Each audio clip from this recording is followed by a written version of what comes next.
आज गुरु पूर्णिमा के दिन आप सभी को बहुत बहुत हार्दिक शुभकामनाएं, शुभ भावनाएं। परम पिता परमात्मा हम सभी का सत बाप भी है, सत टीचर भी है और परम सतगुरु भी है।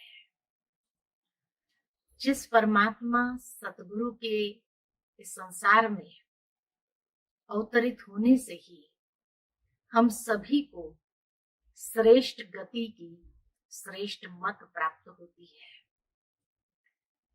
उसी के यादगार में ईश्वर के प्रति, उस सतगुरु के प्रति कृतज्ञता का भाव आज के दिन हर कोई अपने दिल से अर्पित करता है और इसीलिए उसका यादगार शास्त्रों में भी है, तो आध्यात्मिक जगत में भी बहुत सुंदर तरीके से है। शास्त्र में दर्शाया गया है कि इसी दिन पर परमात्मा शिव ने सप्त ऋषियों को योग विद्या सिखाई थी। साथ ही साथ जैन धर्म में ये बताया गया है कि इसी दिन पर महावीर स्वामी को केवल ये ज्ञान प्राप्त हुआ था और इसी दिन पर महात्मा बुद्ध ने भी सारनाथ में अपने शिष्यों के सामने प्रथम बार ज्ञान भंडार खोला था, ज्ञान का उपदेश देना आरंभ किया था। भौतिक जगत के अंदर भी अगर देखा जाए तो गुरु को बृहस्पति भी कहा जाता है और इसीलिए कहा जाता कि जब बृहस्पति की दशा बैठती है तो मनुष्य के दिन परिवर्तन होने लगते हैं, ऊंचाइयों को प्राप्त करने लगता है, उसके बहुत अच्छे दिन शुरू हो जाते हैं। जो जीवन में उसकी मनोकामनाएं होती है वो सभी मनोकामनाएं पूर्ण हो जाती है। इसीलिए आज तक भी स्कूल्स में भी जब बच्चों को एडमिशन दिलाना होता है तो हर कोई बृहस्पति का दिन ही चुनता है, क्योंकि सोचता है कि बृहस्पति का आशीर्वाद, उसका वरद हस्त उनके ऊपर सदा बना रहे।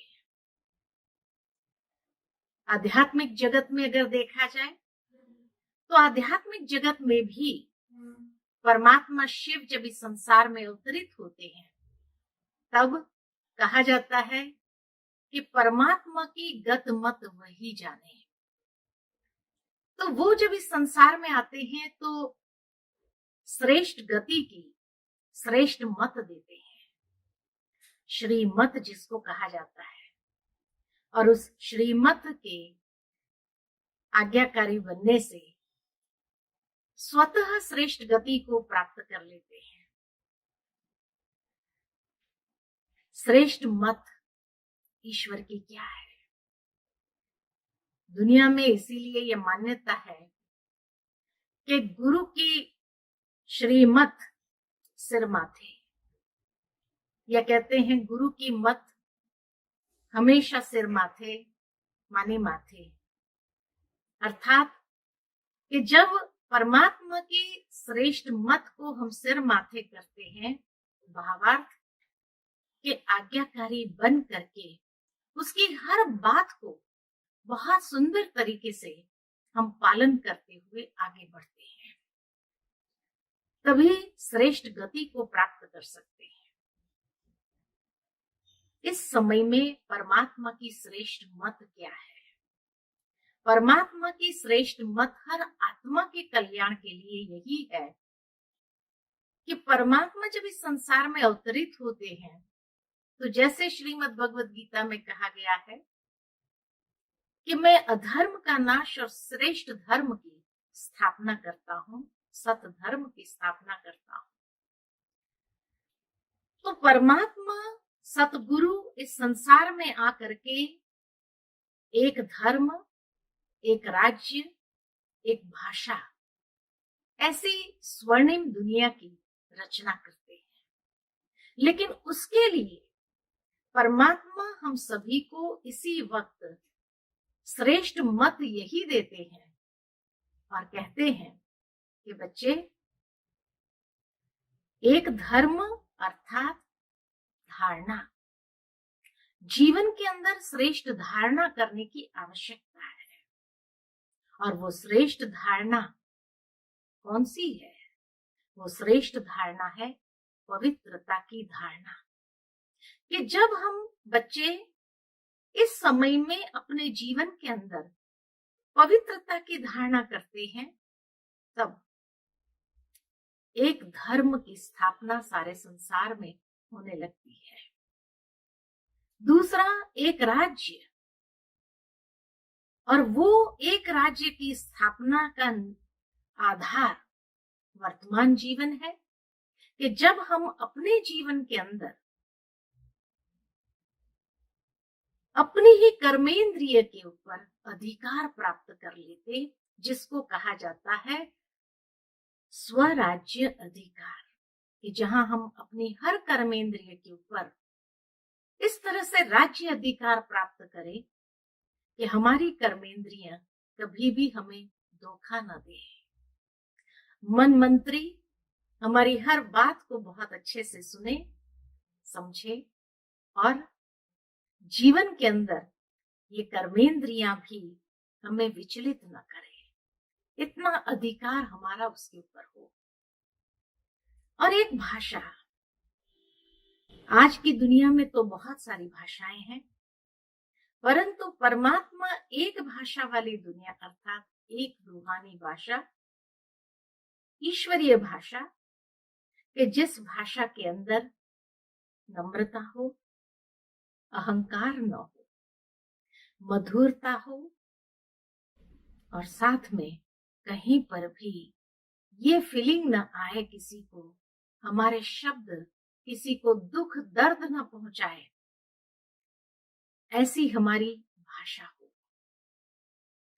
तो जो कहा कि जीवन के अंदर सदा उन्नति प्राप्त करना है, तो नम्रता, मधुरता और सरलता हमारी भाषा के अंदर स्वतः हमें श्रेष्ठ गति को ही प्राप्त कराते हैं। तो ये एक धर्म, एक राज्य, एक भाषा की नींव परमात्मा इस वक्त डालते हैं, जिससे ये संसार परिवर्तित हो जाता है। और जब ये संसार परिवर्तित हो जाता तो ईश्वर हमें फल स्वरूप हेल्थ, वेल्थ और हैप्पीनेस वरदान के रूप में प्रदान करते हैं। हेल्थ अर्थात आज संसार के अंदर हर कोई हेल्थ कॉन्शियस हो गया है, लेकिन आवश्यकता है आध्यात्मिक स्वास्थ्य की। आज लोग शारीरिक स्वास्थ्य के लिए जिम जाते हैं कि शक्तिशाली हो जाए, इम्यूनिटी बढ़ जाए, हमारे अंदर शक्ति आ जाए, परंतु उन सब का आधार आध्यात्मिक स्वास्थ्य है। कि जब आत्मा स्वस्थ, सशक्त और शक्तिशाली बन जाती है, तो उस आध्यात्मिक स्वास्थ्य से उसका मानसिक स्वास्थ्य, उसका शारीरिक स्वास्थ्य, उसका भावनात्मक स्वास्थ्य, तीनों ही बहुत सुंदर हो जाते, जिसको दूसरे शब्द में कहे मेंटल हेल्थ, इमोशनल हेल्थ और फिजिकल हेल्थ। तो आवश्यकता है कि स्पिरिचुअल हेल्थ को हम बहुत अच्छे से बनाएं। दूसरी बात, वेल्थ। दुनिया में आज इंसान धन कमाने के लिए कुछ भी करता है, लेकिन परमात्मा इस वक्त आकर के हमें सर्वश्रेष्ठ धन देते हैं, और वो धन है सद्गुणों का धन, साथ ही साथ श्रेष्ठ चरित्र का धन और श्रेष्ठ संस्कारों का धन। इतना समृद्ध कर देते हैं कि जिससे जीवन के अंदर कभी भी हमें कोई बात का अफसोस करना न पड़े, क्योंकि यही धन और स्वास्थ्य जब है तो व्यक्ति के जीवन में सदा खुशहाली है, खुशकिस्मत बन जाता है, उसकी खुशनसीबी जाग उठती है। हैप्पीनेस यानी सदा उमंग उत्साह, सदा खुशी में, आनंद में झूमता रहता है। तो ये हेल्थ, वेल्थ और हैप्पीनेस का वरदान भगवान हमें यहाँ ही प्रदान करते हैं। और फिर उस गुरु के प्रति हमारी दक्षिणा क्या होगी? महाभारत की बात याद आती है कि महाभारत के अंदर दर्शाया हुआ है कि जब पांडव और कौरव को गुरु द्रोणाचार्य जी विद्या दे रहे थे, चाहे शस्त्र विद्या हो और विद्या हो, तो उस समय कहा जाता है एकलव्य भी वहां आया कि गुरुजी मुझे भी आप विद्या प्रदान कीजिए। तब कहा कि ये तो राजकुमारों की विद्या का स्थान है, आपकी यहाँ एडमिशन नहीं हो सकती है। तब कहा जाता है कि एकलव्य वहां से चला जाता है, जंगल में जाकर के उसने गुरु द्रोणाचार्य जी की प्रतिमा बनाई, एक मूर्ति बनाई, और उसका ध्यान करते हुए उनसे वो प्रेरणा प्राप्त करता था कि जिस प्रेरणा से वो एक बहुत बड़ा धनुर्धर बन गया, इतना बड़ा धनुर्धर बन गया कि अर्जुन को भी पीछे छोड़ दिया। जब गुरु द्रोणाचार्य जी को ये बात मालूम हुई तो उसने कहा ये तो ठीक नहीं है। तो वो गए उनसे मिलने के लिए, देखा तो उसकी प्रतिमा रख करके वो साधना कर रहा था। तब कहा कि तुमने मेरी प्रतिमा रख करके विद्या प्राप्त की है तो गुरु दक्षिणा तो देनी होगी। कहा कुछ भी। तब गुरु द्रोणाचार्य जी ने उसका अंगूठा ले लिया। ये तो अन्याय की बात हो जाती है दुनिया के हिसाब से, लेकिन इस वक्त परम सतगुरु परमात्मा भी आकर हमसे हमारा अंगूठा मांगते हैं। अर्थात जीवन के अंदर उन्नति प्राप्त करनी है, सदा सफलता मूर्त बनना है, तो दृढ़ संकल्प बहुत जरूरी है। जब कोई भी बात का दृढ़ संकल्प करना होता है तो उसका साइन कहो, उसकी निशानी यही है। और जब उसको सफलता के लिए विश करना होता है तो भी लोग ऑल द बेस्ट यही कहते हैं, और ये कहते हुए उनको सफलता की शुभकामनाएं देते हैं। तो परमात्मा भी आकर के परिवर्तन के समय में हम सभी को यही कहते हैं कि बच्चे आप भी अपने जीवन के अंदर दृढ़ संकल्प करके सदा सफलता मूर्त बनो, ये वरदान साथ में दे देते हैं। और ये दृढ़ संकल्प का अंगूठा हम सभी से ले लेते हैं। तो कितनी अच्छी गुरु दक्षिणा हमें देनी है।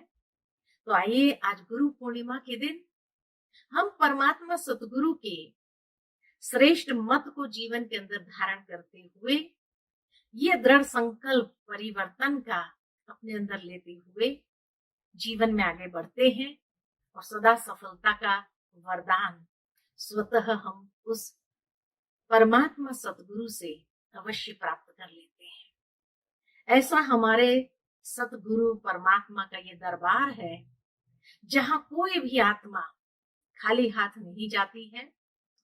हर कोई अपने हर मन की भावना को अवश्य पूर्ण प्राप्ति करती है और पूर्ण रूप से प्राप्त करते हैं। इसीलिए गुरु पूर्णिमा अर्थात जैसे चंद्रमा संपूर्ण होता है, ऐसे आज हम भी अपने जीवन के अंदर ऐसे दृढ़ संकल्प की प्रतिज्ञा करें जिससे जीवन में पूर्णता को प्राप्त करें, संपूर्णता का वर्ण करें, संपन्नता का वर्ण करें और परमात्मा का वरद हस्त अपने ऊपर अनुभव करें।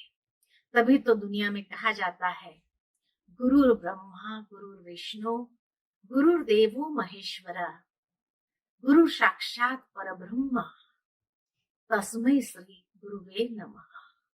अर्थात वो परम ब्रह्म परमात्मा के हम सभी संतान ब्रह्मा विष्णु महेश भी जिस सतगुरु परमात्मा की आज्ञा में चलते हुए उस पूर्णता को प्राप्त करते हैं, आज हम भी अपने जीवन के अंदर ऐसी कृतज्ञता अर्पित करते हैं अपने सतगुरु के प्रति, और उस कृतज्ञता से हम अपने जीवन को संपूर्णता की मंजिल पर अवश्य ले जाएंगे। इन्हीं शब्दों के साथ पुनः आज गुरु पूर्णिमा की बहुत बहुत हार्दिक बधाइयां हो, बधाइयां हो, बधाइयां हो। ओम शांति।